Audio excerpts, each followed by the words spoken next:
ইমাম গাজ্জালী রাহমাতুল্লাহ আলাইহি মাটি দেওয়ার পর আর বাড়িতে যায় না, সোজা চলে গেছে আব্দুর রহমানের বাসায়।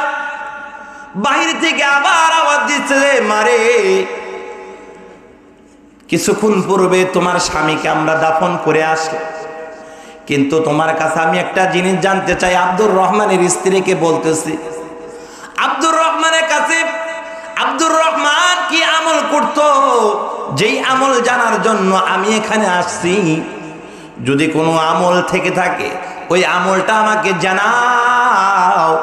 ইমাম গাজ্জালী রাহমাতুল্লাহ বলে, আর তোমাকে খুঁজতে হবে না, আল্লাহ তাআলার পক্ষ থেকে আমাকে পাঠানো হয়েছে তার কাফনে কাফনের সমস্ত কাজ করার জন্য। ইমাম গাজ্জালী রাহমাতুল্লাহ আলাইহি তাকে গোসল করালেন, কাফনে কাফন সুন্দর করে জড়ে তার বাড়িতে রেখে দিয়ে কবর খোদার জন্য যখন চলে যায়, ব্যবসায়িক লাইনের ভিতরে আমার কর্মী খামি হয়ে থাকলে বন্ধু বান্ধব যারা আছে তাদের কাছে আমি সলা পরামর্শের জন্য একবার নয়, দুইবার নয়, বারবার যাই। কেমনে উন্নতি হওয়া যায় এই লাইনে ছাত্রাতারা আমরা সকলেই মিলে বন্ধু বান্ধবের কাছে, ব্যবসার লাইনে যারা পরামর্শ করে তাদের কাছে আমরা বারবার যাই। জীবনের থেকে 40টা বছর আমার থেকে গত হয়ে যাচ্ছে।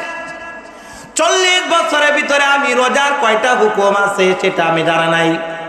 5 ওয়াক্ত নামাজ পড়তে হবে, কয়টা সূরা সহি 14 ভাবে দরকার সেটার ইলম আমার জানা নাই। জানাজার নামাজে আমরা অংশগ্রহণ করি, জানাজার নামাজে কি কি দোয়া আমাকে পড়তে হয় সেটা পর্যন্ত আমার জানা নাই। আত্মায়াত পড়তে কি কি দরকার সেটা আমার জানা নাই। প্রত্যেকটা লাইনে যে আমার কমতি, এই কমতির জন্য আমরা কয়জনে কাজে যাই? কেউ কিন্তু এই কমতির জন্য আমরা মসজিদের ইমামের কাছে আমরা যাইতে ইচ্ছুক না। কিন্তু কিয়ামতের দিন রব্বুল আলামিন আমাকে আপনাকে সম্বোধন করে যখন বলবে, বান্দারে তোমাকে 70 বছর জিন্দেগি আমি দিয়েছিলাম, 70 বছরের হিসাব পাই টু পাই করে আমার কাছে হিসাব দিয়ে যাও, নতুবা এক কদম তোমাকে সামনে অগ্রসর করা দেওয়া যাবে না। একটা কদম আমরা সামনে অগ্রসর হইতে পারবো না। আমার হিসাব যতক্ষণ পর্যন্ত আমরা না দেব ততক্ষণ পর্যন্ত আমরা সামনে এক পা আগাতে পারবো না। সচরাচর সব সময় আমরা প্রত্যেকেই গুনার মধ্যে লিপ্ত থাকি, জীবনকে অতিবাহিত করতেছি গুনার ভিতরে। ইবাদত করতে হবে এই চিন্তাধারাই আমাদের নাই।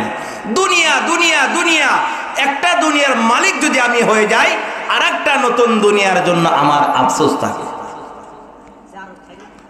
একটা দুনিয়ার মালিক হয়েছি, একটা বিল্ডিং এর মালিক হয়ে গেছি, আমার আকাঙ্ক্ষা এতটুকু আর একটা বিল্ডিং এর মালিক যদি হইতে পারে।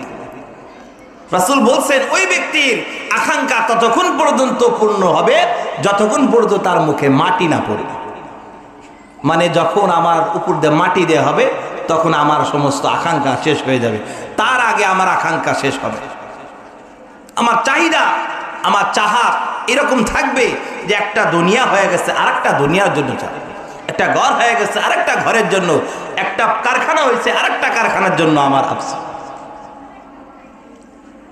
এর ভিতরে এই চাহিদার ভিতরে আমরা হালাল দেখতেছি না, হারাম দেখি না, কোন লাইনে উন্নতি ওঠা যায় সেই লাইনে ব্যস্ত হতে থাকি। এর ভিতরে আমার দ্বারা গুনাহ হয়ে যায়। এই জন্য তো রাসূল কারীম সাল্লাল্লাহু আলাইহি ওয়াসাল্লাম হাদিসে পাকের মধ্যে বলেন, হযরতে আব্বাস রাদিয়াল্লাহু তাআলা বর্ণনা করেন, কুল্লু যামবিন ইয়াখদাউ খামসান, প্রত্যেকটা গুনাহ 5টা ক্ষতির দিকে ধাবিত করে। 1 নাম্বার বলছে সাওয়াদান ফিল ওয়াজহি, যেই ব্যক্তি গুনাহ করে, গুনাহ করা করনেওয়ালা সর্বপ্রথম শাস্তি ভোগ করা হয়, তার ভিতরে আলামত এটা দিয়ে দেওয়া হয় সাওয়াদান ফিল ওয়াজহি, চেহারা কালো হয়ে যায়।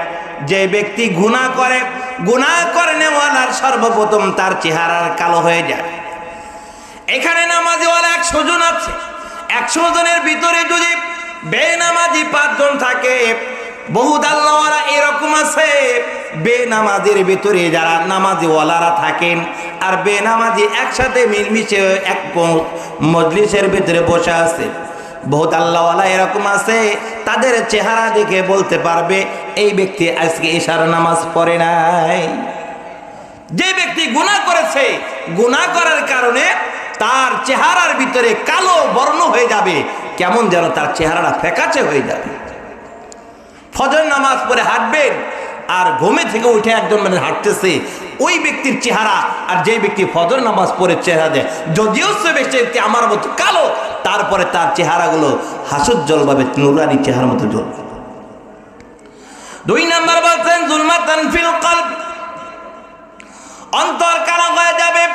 যেই ব্যক্তি গুনাহ করবে, গুনাহ করনেওয়ালা অন্তর কালো হয়ে যাবে, ওই দিলের ভিতরে ভালো জিনিস প্রবেশ করবে না।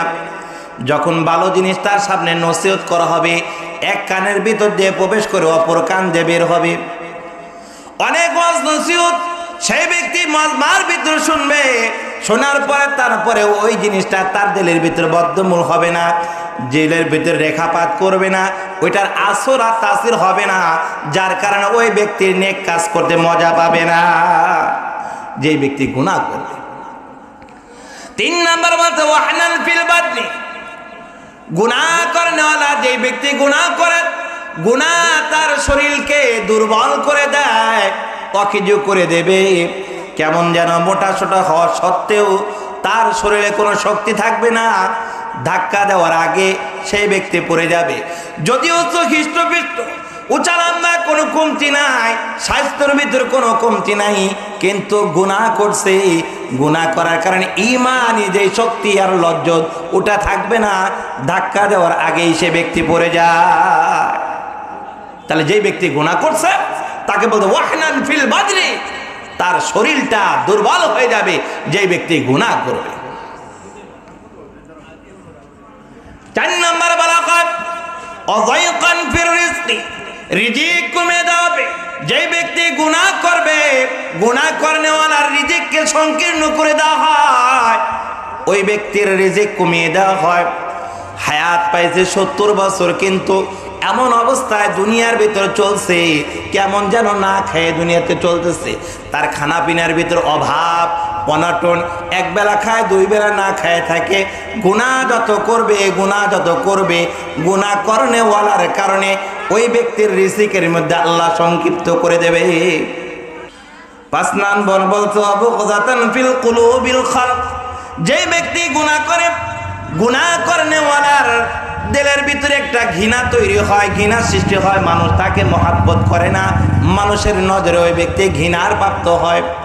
এই জন্য আমরা যখন গুনাহ করব, গুনাহ করার পূর্বে আমার যখন স্মরণ হবে যে গুনাহ করলে 1 নাম্বার চেহারা কালো হয়ে যাবে, 2 নাম্বার অন্তর কালো হয়ে যায়, 3 নাম্বার গুনাহ করনেওয়ালা চরিত্র দুর্বল হয়ে যায়, 4 নাম্বার তার রিজিক কমে দেওয়া হয়, 5 নাম্বার যে ব্যক্তি গুনাহ করে, গুনাহ করার কারণে ওই ব্যক্তির মানুষের মধ্যে তাকে ঘৃণার নজরে দেখতে থাকে, মানুষ তাকে তুচ্ছ তাচ্ছিল্য করে, মানুষ তাকে সম্মান দেয় না, ইজ্জত দেয় না, মানুষ তাকে তুচ্ছ তাচ্ছিল্যের সাথে দেখতে থাকে।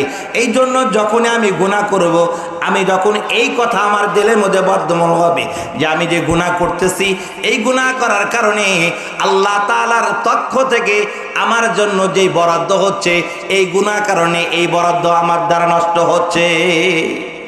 আল্লাহ রিজিকের ফয়সালা করেন, রিজিক আমার জন্য বন্টন হবে, কিন্তু আমি আপনি গুনাহ করার কারণে এই রিজিকের সংকীর্ণতা আসতেছে। আল্লাহ তাআলা এমন একটা রজনী আমাদেরকে দান করতেছেন, আগামী কাল শবে বরাত, সকলে জানি তো নাকি? এই দিনে দুনিয়ার একটা সিস্টেম এরকম আছে, একটা সরকার যিনি দেশ পরিচালনা করেন, দেশ চালান, এই সরকার একটা বছর সামনে রেখে আগামী বছরের জন্য একটা বাজেট নির্ধারণ করে যে চিকিৎসা খাতে এই টাকা দেওয়া হবে, খাদ্য তহবিলে এত টাকা দেওয়া হবে, দেশকে মেরামত করার জন্য এত টাকা দরকার, রাস্তা কাল পুল ব্রিজ ইত্যাদির জন্য এত টাকা দরকার, এক একটা সেকশনের জন্য ভাগ করে দেওয়া হয় এবং সব কিছু মিলে একটা জরিপ করে একটা বছরের জন্য বাজেট করা হয়, যেটা সেই সরকার ওটাকে কি করতে পারবে, বাজেট ফিল আপ করতে পারবে, এতটুকু ধারণ ক্ষমতা রেখেই সেই বাজেটটা করা হয়। দুনিয়ার যদি একটা সিস্টেম এরকম থেকে থাকে, তাহলে আল্লাহ রাব্বুল আলামিন কুল ও কায়নাত যিনি চালাচ্ছেন তেনার একটা সিস্টেম আছে না? অবশ্যই আছে। আমি 40 বছর 50 বছর বাঁচবো, আমি দুনিয়াতে কখন কোন জায়গায় কোন লোকমা খানা খাবো, এটা আমার জন্মের 50,000 বছর আগেই আল্লাহ লিপিবদ্ধ করে দিয়েছে। কিন্তু এই বছরে আমি কখন কোন বাড়িতে কোন জায়গায় কোন দেশে কোন সময় খানা খাবো, কি কি করব, এটার লিস্ট আল্লাহ তাআলা একটা বছরের ফিরিস্তি আল্লাহ তাআলা এই সবে বরাদের রাত্রে দিয়ে দেন। এটা বাজেট করা। আবার এটাও করা হয় এই সময়ের ভিতরে, এই বছরের ভিতরে কয়জন মানুষকে এই দুনিয়ার থেকে উত্তোলন করা হবে আর কয়জন মানুষকে এই দুনিয়াতে পাঠানো হবে, এটাও নির্ধারণ করা হয়। কিন্তু বড় আফসোসের বিষয়, পরিতাপের বিষয়, আমরা এমন আছি যে এই রজনীতে আমরা বহুত মানুষ এমন আছে চাষটালের ভিতরে বসেও সময় নষ্ট করি কি করি না? মাত্র 1 কাপ চা পান করব, এই 1 কাপ চা পান করার জন্য আমরা ঘন্টার পর ঘন্টা সেখানে। যারা সিগারেট পানে অভ্যস্ত আছেন তার একটা সিগারেট নিয়ে ঘন্টার পর ঘন্টা রাস্তার ভিতরে সময় নষ্ট করতেছে। সারা বছর জয় জামেলার ভিতরে থাকি, কিন্তু এই রজনীর ভিতরেও আমরা আমাদের সময়কে নষ্ট করি কি করি?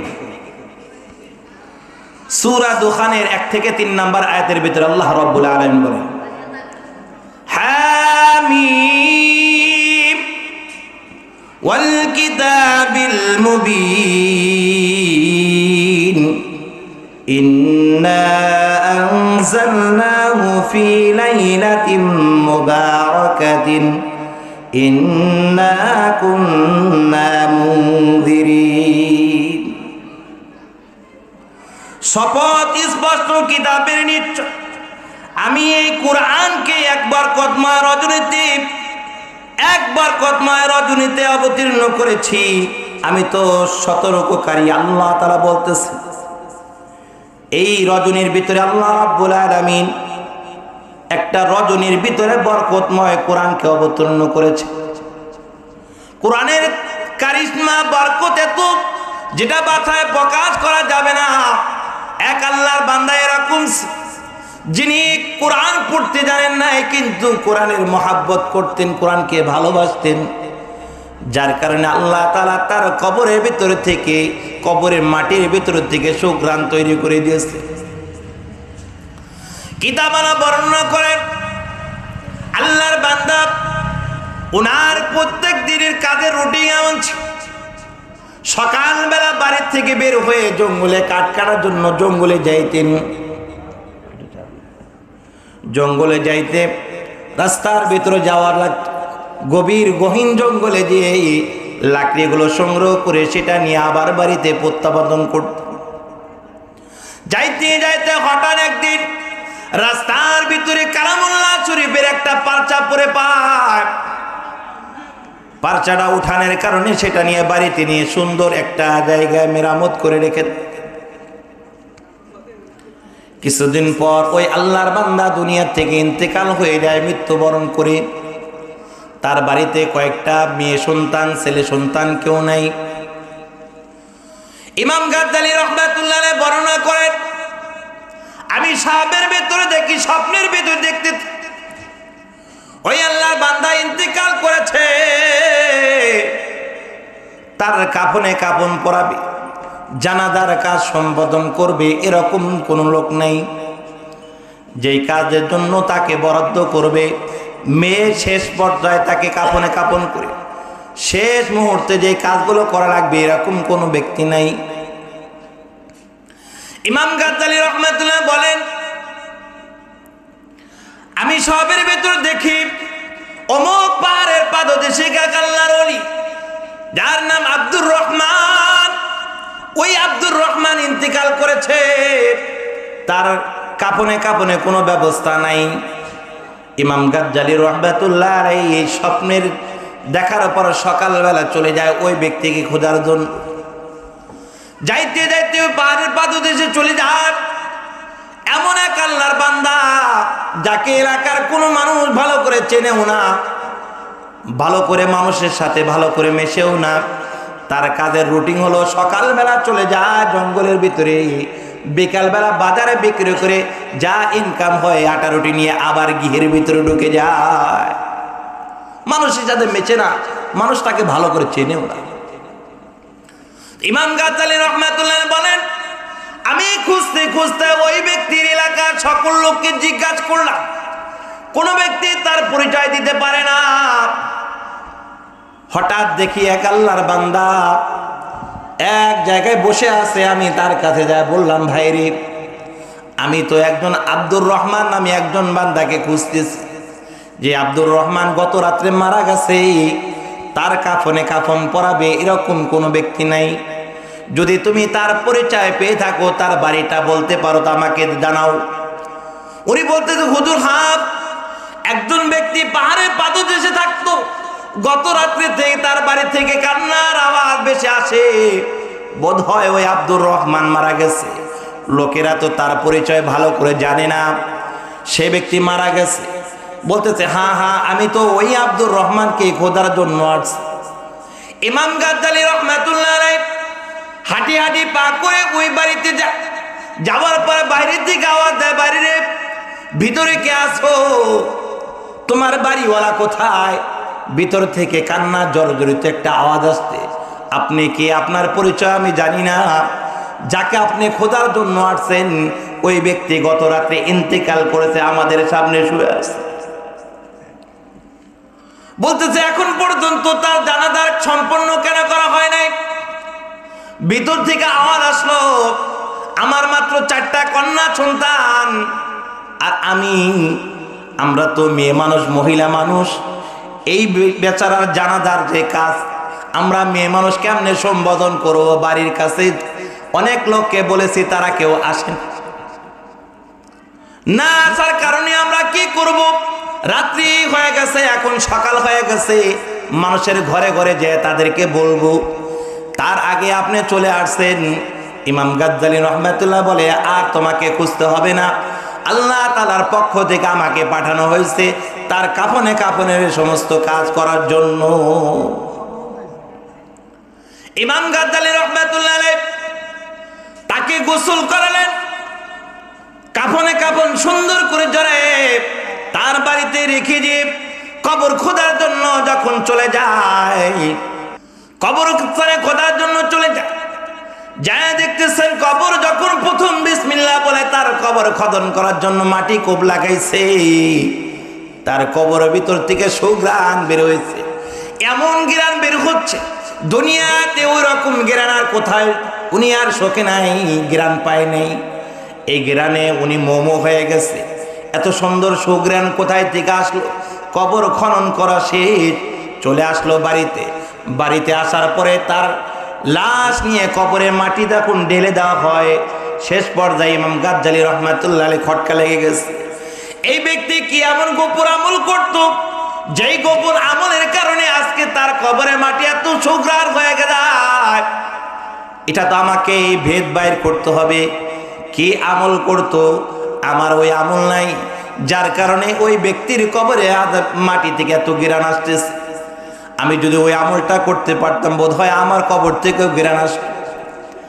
ইমাম গাজ্জালী রাহমাতুল্লাহ আলাইহি মাটি দেওয়ার পর আর বাড়িতে যায় না, সোজা চলে গেছে আব্দুর রহমানের বাসায়। বাহির থেকে আবার আওয়াজ দিচ্ছে, মারে কিছুক্ষণ পূর্বে তোমার স্বামীকে আমরা দাফন করে আসলাম, কিন্তু তোমার কাছে আমি একটা জিনিস জানতে চাই। আব্দুর রহমানের স্ত্রীকে বলতেছি, আব্দুর রহমানের কাছে আব্দুর রহমান কি আমল করত, যেই আমল জানার জন্য আমি এখানে আসছি। যদি কোনো আমল থেকে থাকে ওই আমলটা আমাকে জানাও, আমলটা জানলে আমি নিজেকে ধন্য মনে করতাম। ভিতর থেকে আব্দুর রহমানের আহলিয়া ওয়াইফ বলতেছে, আব্দুর রহমান সাদাসিধে একজন মুসলমান, তেমন কোনো ইবাদত করতো না, 5 ওয়াক্ত নামাজ পড়তো, রোজা রাখতো, হজ করে নাই। গরিব মানুষ কেমনে পড়বে? দিন আনতাম, দিন খাইতাম, এর ভিতরে আমি আর কোনো ইবাদত তাকে দেখি নাই। বলতেছে না না, সেই কাজগুলো তো আমরাও করি, আব্দুর রহমানে করেছে, এর ব্যতি রেখে দ্বিতীয় কোনো কাজ এরকম আছে কিনা যদি জানা থাকে আমাকে জানাও। তখন তার বিবি বলতেছে, হ্যাঁ আমার একটা কাজ মনে পড়ে গেছে। বলতে বোধ হয় সেটাই হইতে পারে। কি কাজ? কি এমন কাজ সে ব্যক্তি করত মানুষ সেটা করে না? আব্দুর রহমান সেই কাজটা করত, যদি আমাকে জানাইতাম ওইটা দিয়ে আমি ধন্য হইতাম। তখন আব্দুর রহমানের স্ত্রী ভিতর থেকে বলে, আব্দুর রহমানের স্ত্রী ভিতর থেকে বলতেছে, কিছুদিন পূর্বে আমার স্বামী বাড়ির থেকে বের হয়ে জঙ্গলের দিকে রওনা দেয়। রাস্তার ভিতরে একটা কাগজের টুকরা পড়ে, সেই কাগজের ভিতরে কালামুল্লাহ শরীফ লেখা ছিল। কোরআনের একটা পারচাপ, কোরআনের একটা পৃষ্ঠা, সেই পৃষ্ঠার উপরে ময়লা জর্জরিত ছিল। আমার স্বামী সেখান থেকে উঠায় নিয়ে বাড়িতে নিয়ে আসছে। নিজের পরিধানের যেই সুন্দর কাপড় ছিল সেই কাপড় দ্বারা সুন্দর করে ময়লা পরিষ্কার করেছে। শুধু তাই নয়, ময়লা পরিষ্কার করার পরে ওই পারচাটা নিয়ে তাকের উপরে রেখে দেয়, আবার সেখান থেকে সিনার সাথে লাগায়, আবার চুমু খায়, আর 2 চোখ দিয়ে ঝরঝর করে পানি ছাড়ে, আর কি যেন বলে।